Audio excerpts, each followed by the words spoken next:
السلام عليكم ورحمة الله وبركاته. كيف حالكم طيبين؟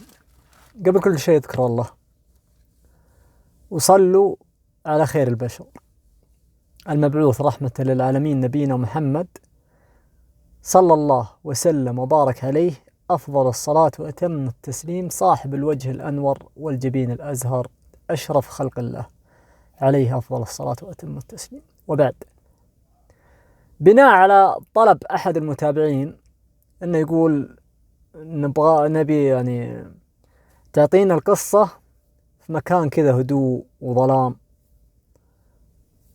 اليوم انا قلت نمتثل طلب هذا المتابع واخلي المكان هدوء وظلام، او اني اقول القصة في مكان هدوء وظلام واقول هذه القصة. وقبل ما أبدأ معكم هذه القصة، اللي مو مشترك محتواي يشترك مع تفعيل جرس التنبيهات ليصلكم كل جديد، وأيضا مشاركة لهذا الفيديو، وأيضا لايك. والقصة لهذا اليوم عن العالم الآخر، عن الجن. أسأل الله أن يحفظني وإياكم من شر شياطين الإنس والجن، ومن يقول آمين. سبحان الله، الإنسان العاقل اللي سبحان الله وهبه الله عقل سليم، إذا الله أعطاه سبحانه وتعالى يتواضع. والإنسان صاحب العقل السليم، أو عفوا صاحب العقل السقيم وليس السليم، إذا الله أعطاه يتعالى ويتكبر ويشوف نفسه، يصير يشوف المخلوقات ذيلا ولا شيء، وهو يشوف نفسه هو الكامل وهو الكل في الكل. هذه حقيقة للأسف في بعض البشر. يعني أنا تعمدت أقول هذا الكلام لأن صاحب القصة للأسف إنه امتثل لهذا الأمر. وما أبغى أحرق عليكم الفيلم طبعا، خليني أقول لكم القصة وأدخل فيها، وبعدين أعطيكم الزبدة والخلاصة. يقول أنا ما كنت أملك سيارة، وكنت يعني وضعي يا لله أمشي حالي واروح وجي. يقول في يوم من الأيام الحمد لله رزقني الله سيارة، ولما رزقني الله سيارة صرت مغرور، كأني فيني شوفة نفس نوعا ما. المغرور واللي فيه شوفة نفس نوعا ما، والمتكبر هو معروف اللي هو تعريف المتكبر. المتكبر هو اللي يشوف نفسه أنه هو أحسن واحد، وأن الناس ذيلا ما يسوون شيء، أو المخلوقات ذيلا ما يسوون شيء، هو أحسنهم كلهم، وهو اللي يستاهل كل الخير، وهم هذيلا الناس أو المخلوقات ذيلا ما يستاهلون شيء. يعني ينظر إلى المخلوقين بتعالي، وهذه النظرة ما تليق إلا بالله عز وجل سبحانه وتعالى. يقول يعني صار الأمر هذا عندي أنا، بس يقول في يوم من الأيام جاء واحد من أهل الحي والشباب قال لي إيش رأيك نطلع نتمشى ذا؟ فقلت لا، مشغول أنا، وأنا في الواقع والحقيقة ماني مشغول، بس ما أبغاه يتمشى معي، أنا كذا جاي براسي أروح لحالي وأجي لحالي. فقال لي خلاص يوم ثاني نشوف ورتب معك. قال لا ترتب معي ولا شيء، أنا مشغول ماني فاضي. يقول الرجال حس من ردي الثاني هذا أني أنا فعلا ماني مشغول وماني فاضي، بس أنا جالس أصرفه وزحلقه. منطوقي وكلامي واضح كذا، اللي يشوفه يعني يفهم من هذا الكلام هذا الأمر. يقول زعل كذا، وكأن قريت في وجهه إنه كأنه فهم مغزائي. وقال شكرا شكرا ومشى. يقول في يوم من الأيام أنا جيت طالع وقابلته في الحارة وشفته وأنا طالع بالسيارة ومعي أغراض رحلة، وحاط أنا الأغراض ورا، ماني حاطها في الشنطة، حاطها هنا يعني في المقاعد، يعني كل يشوفها يعني. فوقفت وقال لي كيف حالك طيب وين رايح؟ قلت لا قريب هنا عندي شغلة وبرجع. يقول فحطت عينه على الأغراض اللي ورا عندي، فقال ما شاء الله أنت طالع شكلك تطلع أنت رحلة ولا شيء من هذا القبيل. فقال له لا لا أنا ماني طالع برحلة ولا شيء من هذا القبيل ولا شيء. قال ابن الحلال هذه أغراض رحلة معك. قال لا لا لا لا أنا قريب هنا وبرجع ماني رايح. فقال لا ما تبين أخويك؟ قال لا ما باك تخويني. لا قال وش أنت من أول ما شريت سيارة تكبرت وتغيرت وصرت تعاملك سيء وأقشر من ذا الكلام. يقول وانطلق علي. فيقول رديت عليه بلحظة غضب، قلت له أيوة أنا طالع رحلة وبرية وبطلع للبر، أنت وش دخلك؟ ما باك تروح معي خلاص اقتنعت؟ قال روح اطلع للبرية عساك بعفريت. يقول هو قال له كذا بهذا الحرف، يقول روح للبرية عساك بعفريت. يقول أخذت الكلام يعني سمعته من هنا من الأذن هذه وطلعته من الأذن هذه، خله يقول اللي يقول، أهم شيء إني أنا أطلع وانبسط واستانس ويعين من الله خير. يقول فعلا طلعت. يقول أبعدت عن المدينة طبعا، وأنا والله يعني طالع أبي أتمشى لحالي، ما أبغى أحد يصجني ولا يدوشني ولا. طبعا أنا أستغرب هذه النوعية من البشر يعني. بالعكس الواحد لما يطلع يتمشى وده لو معه واحد ولا اثنين ولا ثلاثة، وكل ما صاروا مجموعة أكثر كل ما يعني صارت الرحلة والطلعة أحلى. يقول المهم طلعت وجلست، رحت مكان داخل البر لين لقيت لي ذاك المكان اللي زي المنحدر، جرف كذا عرفتوا منحدر، ومن فوق المنحدر شيء عالي كأنه جبل لكنه مو بجبل يعني زي التلة. يقولوا التلة هذه جوارها مزروعات، سبحان الله أشجار برية مزروعة. يقول الأشجار هذه طبيعي شكلها لأني جاي في النهار. يقول قلت والله مكان زين وهادي ما في أحد، هذه الساعة المباركة خلني أجلس هنا.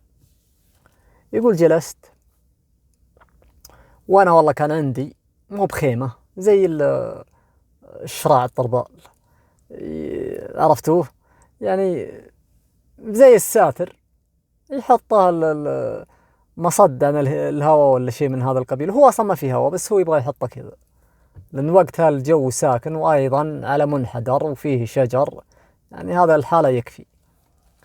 يقول جلست. يقول وأنا جالس طبعا وصلت قبل العصر. يقول دخل وقت الصلاة، صلاة العصر، قمت يقول وصليت عينت من الله خير وخلصت صلاة العصر حلو. يقول وجلست لين تقريبا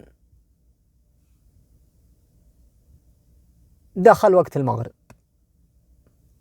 وأنا والله نيتي أنام في هذا المكان. هو يقول ذا الكلام طبعا. يقول والله العظيم إنه دخل وقت المغرب. يقول شوي كذا إلا وأشوف رجال يمشي من بعيد جاي، أشوف زول رجل يمشي، أطالع إلا هذا زول خوي. الله لا لا لا ما هي معقولة، وش مجيبه هنا وكيف جاء طلعت فيه الرجال يقترب مني. الله والله اللي كل ما يقترب هذا خويي اللي انا قلت له لا تخاويني ولا باك تخاويني، قال عساك بعفريت زي كذا. يقول المهم جاء هالرجال اللي هو خوي، صوت عليه يا فلان يا فلان. يقول التفت لي، يوم التفت لي ما يتكلم. يقول أنا أمانة لله أني خفت منه، قلت بسم الله الرحمن الرحيم بيني وبين نفسي إيش بلا هذا. يقول يا فلان كيف جيت أنت هنا؟ قال من فلان. يقول قمت أضحك، قلت كيف من فلان؟ أنا خويك، أنت كيف جيت هنا؟ أنا بعدت عن المدينة وجالس في البر، كيف جيت هنا؟ من جابك؟ أكيد أنت لحقتني بسيارة وتبغى تسوي فيني مقلب. يقول وقام يضحك بشكل هستيري، ويضحك يضحك يضحك بطريقة يعني مخيفة لأبعد حد، يعني سبحان الله. وأكثر من قصة تمر علي بهذا السياق أنهم يضحكون بطريقة مخيفة. هل في صلة بين ضحك الجن والرعب؟ والله يا جماعة الخير هذا السؤال اللي أبغى منه إجابة، لأنه فعلا يعني أكثر من قصة تجيني يعني مشابهة لهذا الأمر، أن إذا الشخص اللي قدامك يضحك تخاف من ضحكه إذا هو جن. وهو الآن يقول أنا ما أدري إنه جن، بسم الله الرحمن الرحيم، متشكل على هيئة خويي. فقلت له يا فلان إيش فيك؟ لا تروعني، إيش فيك؟ قال أنا عفريت. يقول يمشي. يقول أنا قمت أضحك، قلت تذكر الله. يقول يوم قلت تذكر الله إلا هذا يركض داخل البر ويختفي، وأقوم أصوت له يا فلان يا فلان، ما يرد لي. يقول أنا راح في بالي الحين إن هذا الرجل خوي، إنه جاي بسيارة، جاي مع واحد، المهم إنه جاي بطريقة ما أو شيء من هذا القبيل، كيف ما أدري. ما هو جاي على بالي إنه جن نهائيا حتى الآن. لكن يقول السبب خوفي من ضحكته إن كانت ضحكته بشكل هستيري وشكل يعني صراحة مخيف. وهذه النقطة اللي أنا أكررها يا جماعة الخير، إن هل ضحك الجن مخيف؟ في نغمة مميزة في ضحكهم، بسم الله الرحمن الرحيم. ممكن اللي يتعرض لمثل هذه المواقف يلقى الجواب.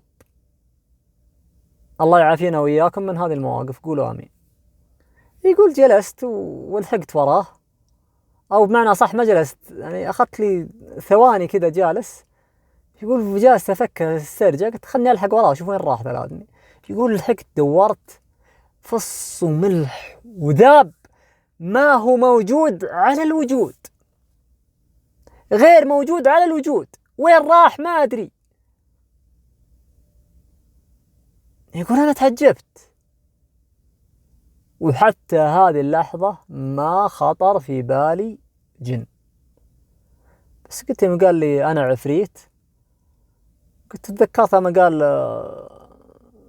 اللي هو روح عساك بعفريت، قلت يمكن يبغى يخوفني ولا يبغى يستهزي فيني ولا يبغى يأنبني ضميري. فخليته، قلت خلاص يمكن الرجال يبغى يسوي فيه مقلب، يبغى ينكد علي، خله هو جاء بطريقة ما ورجع بطريقة ما، الله يستر عليه، أنا جاي أنبسط واستانس، خله. يقول لين دخل وقت صلاة العشاء.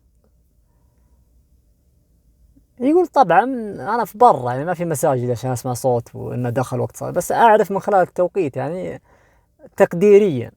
يقول والله فعلا قمت صليت العشاء وخلصت الصلاة وجلست شوي كذا، سويت لي عشاء وعينت من الله خير، وسويت لي ذاك الكاس الحليب وشربت وجلست. يقول الوضع هادي. الموقف الأول اللي تعرضت له هو هذا الموقف بس حتى الآن. يقول واجي وانسدح وانام. يقول وأنا منسدح نايم. يقول والله العظيم إني وأنا جالس عند سيارتي تحت، نايم تحت في البر، وسيارتي تبعد عني ممكن نص متر، أنا نايم تحتها، مو تحتها تحت السيارة، يقصد تحتها على جنبها، يعني عند الباب الراكب ولا عند باب السواق زي كذا، فارش فراشه ونايم. يقول والله العظيم وأنا منسدح. يقول يا جماعة الخير، تعرفون البراقات حق الدوريات الأمن؟ يقول أنا مغمض عيوني كنت أشوف البراقات، مو أشوفها وأنا مغمض، يعني لازم وأنت مغمض كذا توك منسدح وظلام، لو حولك براقات حتى وأنت مغمض بتحس في شيء زي النور. يقول والله نور سفتي. يقول منذ الوهلة الأولى خطر في بالي، قلت بيني وبين نفسي يعني في بر غالبا ان لو فيه امر زي كذا ما بيجون حقين الامن، ممكن الا يعني هو خطر في بالي زي كذا، الا ممكن وفق بلاغ او شيء من هذا القبيل، في مشكلة صارت او شيء من هذا القبيل. يقول فتحت. يقول والله العظيم وانا مفتح، يقول والله ان عيني شافت براقات حق الدوريات السفتي. يقول اطالع، التفت يمين يسار، يقول ما في احد، اختفت. يقول انا من اول ما فتحت شفتها، اول ما فتحت اختفت. يقول اقشعر بدني من راسي الى اخمص قدميني. لا اله الا الله، اعوذ بالله من الشيطان الرجيم. يقول برضه هذا الموقف الثاني اللي أقوى ممكن من الموقف الأول، أو إنه أوضح لي، ممكن الموقف الأول قوي لكن الموقف الثاني هذا أوضح لي إنه جن، مو هو خوي جاي بطريقة ما مثل ما قلت. لا، ليش؟ لأن أنا شايف براقات حق الدورية، أول ما فتحت شفتها فعلا. يقول طالع يمين يسار اختفت، ما في أحد، فالصم الحذاب، ما في شيء على الوجود نهائيا.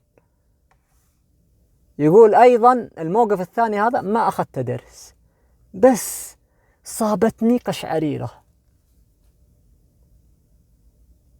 يقول طالعت يمين يسار، يقول وارجع واحط راسي وانام.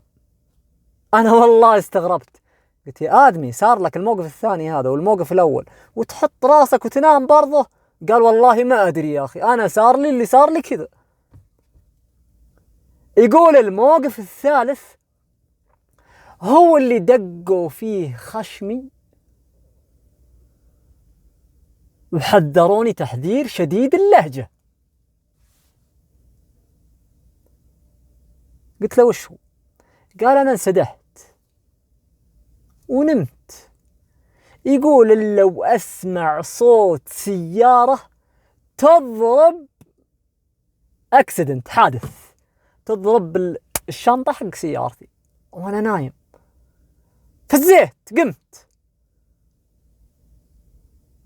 أطالع، إلا والله في سيارة ضاربة في سيارتي من وراء. من وين جت هذه السيارة وأنا في البر الحالي؟ ما أدري. يقول الصدمة إن السيارة كل اللي فيها أطفال. أعوذ بالله من الشيطان الرجيم. قلت له كيف؟ يقول لي أطفال بمعنى الكلمة. يقول حتى اللي يسوق طفل. يقول طفل رجوله ما راح توصل لدواسات البنزين. يقول طالعت فيه انفجعت، أطفال لكن أشكالهم مرعبة ومخيفة لأبعد حد. يقول طالع فيني الطفل اللي يسوق وهو ساكت ويضحك، لكن ضحكته ما هي طبيعية. يقول طالع فيني طلع طفل ثاني من وراء السيارة مقعدة الراكب، وكان منزل القزاز ومطلع راسه وجلس يضحك، وقال انت بتقوم من هنا ولا قومناك؟ بتقوم من هنا ولا قومناك؟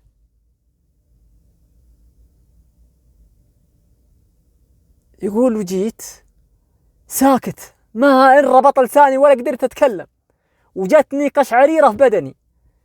قال المرة هذه لو ما قمت من هنا لا تلوم إلا نفسك.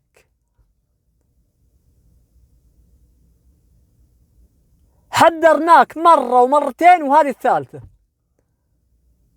وغيره ما فيه، ما راح نتفاهم معك. تحذير لك، قوم من هذا المكان. يقول والله العظيم يقولون لي كذا، يقول أشكالهم أطفال، يقول أصابني خوف ورعب وقلق ما يتصور. يقول يا جماعة الخير الطفل دائما شكله بريء، يقول لكن هؤلاء أشكالهم غير بريئة. وتكلم واحد ثالث فيهم قال خذ سيارتك من هنا وامش. يقول وأنا عقلي يفكر إن السيارة فيها أكسيدنت من وراء، اللي ينطق ويقول أنا عارف بوش تفكر، سيارتك ما فيها حادث، قوم من هنا، الحادث بتلقاه على راسك لو ما قمت من هنا.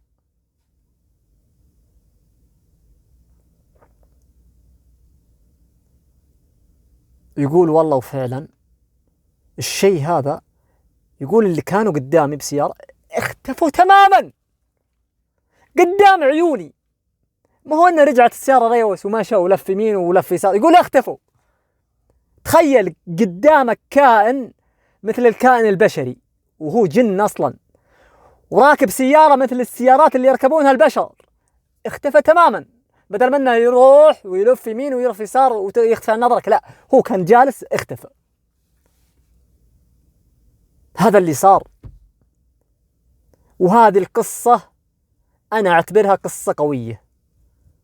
طلعت في الرجال قلت أنت يعني بعد هذا الأمر الحمد لله أن عقلك لسه ثابت. هذه القصة اللي صارت لهذا الرجل. أتمنى أنها أعجبتكم، ويا ريت تعطوني لايك، وأيضا مشاركة لهذا الفيديو مع السبسكرايب مع تفعيل جرس التنبيهات ليصلكم كل جديد. واذكروا الله يذكركم واشكروه على نعمه يزدكم، ولذكر الله أكبر، والله يعلم ما تصنعون. السلام عليكم ورحمة الله وبركاته.